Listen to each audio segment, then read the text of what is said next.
ایمانی که قرآن او را همراه با عمل می‌داند، ایمانی که او را از تعهد جدا نمی‌داند. ایمان نه فقط یه امر قلبی. اگر فقط تصدیق و پذیرش در صدق کلمه ایمان کافی بود، من میگم اول مؤمن پیغمبر ابولهب بود یا ولید بن مغیره مخزومی بود. اون هوشمندان عرب که خیلی خوب میفهمیدن که رسول خدا دروغ نمیگوید، خوب میفهمیدن که راست میگه. دلیل میخوایی؟ دلیلش این که میشستن با هم تصمیم میگرفتن پیغمبر رو رسوا کنن، میگفتن بریم بشنویم ببینیم چی میگه این، ایباشو بگیریم. بعد که میرفتن میشستن فردا شب میومدن میگفتن نه این کلام بشر نیست، این سخن خدای بشر. از قبول می‌کردن، تصدیق می‌کردن که او از سوی خدا سخن میگوید. اما جناب عالی بعد از 14 بعد از اون تاریخ او رو مؤمن نمیدونی. من میگم اگر او مؤمن نیست به دلیل این که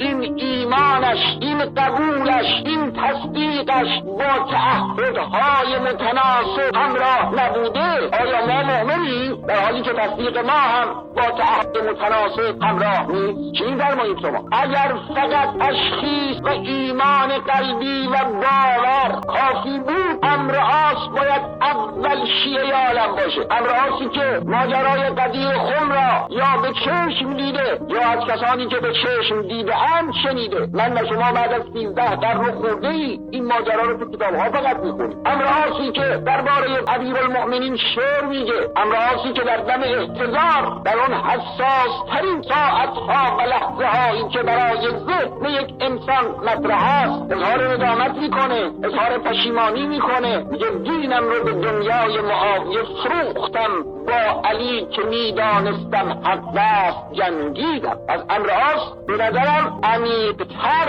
و عینی‌تر از شیعه قرن 14 هجری به ولایت بلا فصل امیرالمؤمنین پی برده بود و تصدیق کرده بود. اما آیا شیعه است؟ شما میگید نه. چرا شیعه نیست؟ برای خاطر اینکه اعتقاد به امامت امیرالمؤمنین تعهدهایی می آورد. اول تعهدش بیعت نکردن با معاویه بن ابی سفیان، امر آسی که با معاویه همدست می شود و با همین علی می جنگد، یعنی به تعهدها تشیع، به مسئولیت ها و تکلیف هایی که این باور به انسان متوجه میکنه های بند نمیماند. شیعه نیست و این حرف درسته و چون درسته من روی سخن را باز به خودمون برمیگردونم، میگم با همین دلیل آیا من و شما میتوانیم معتقد باشیم و مطمئن که شیعه هستیم؟ مگر ما به تعهدهای شیعه بودن عاملیم؟ مگر ما پایبندیم؟ و سخن قرآن در این باره روشنه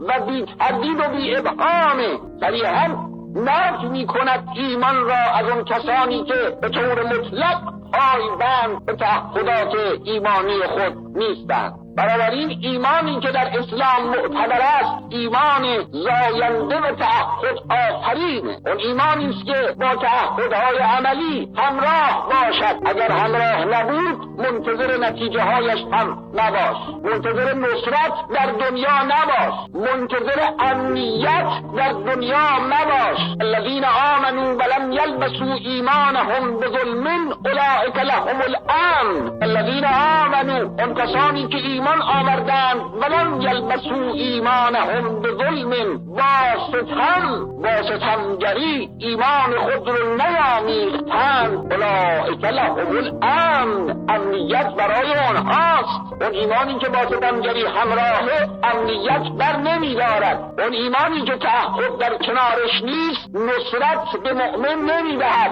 پیروزی او رو تضمین نمی کند، یاری خدا و یاری ذرات طبیعت و تکوین رو برای او به ارمغان نمی آورد. خوشبختی و رستگاری دنیا و خلاصه کلام بهشت دنیوی و اخروی رو به او نمیدهد. پندارهای بیهوده ناشی از راحت طلبی ضد این رو به ما تلقین می کنند. به صفتی است در انسان همیشه دنبال کارهای راحت تر میره. حالت سهولت طلبی، سهل گرایی در انسان هست. این دو کار اگر مخیرش کنید هر کدوم آسان تره، هر کدوم تلاش کمتری مایه کمتری میبره، اون انسان انتخاب میکنه. خاصیت آدم اینه، معمولا انسان ها اینجوری هست. این به ما میگوید این صفت، این خصلت فطرت بشری این ویژگی به ما میگوید راه آسان‌تر رو بپذیر، راه کم خرج‌تر راه بی تلاش‌تر را. از طرفی ایمان مذهبی میگوید بهشتت از دست رفت. برای این که هم سهل گرایی به جای مونده باشد، هم بهشت از دست نرفته باشد، مجبوریم بنشینیم فرمول درست کنیم، فرمول‌هایی که میدهد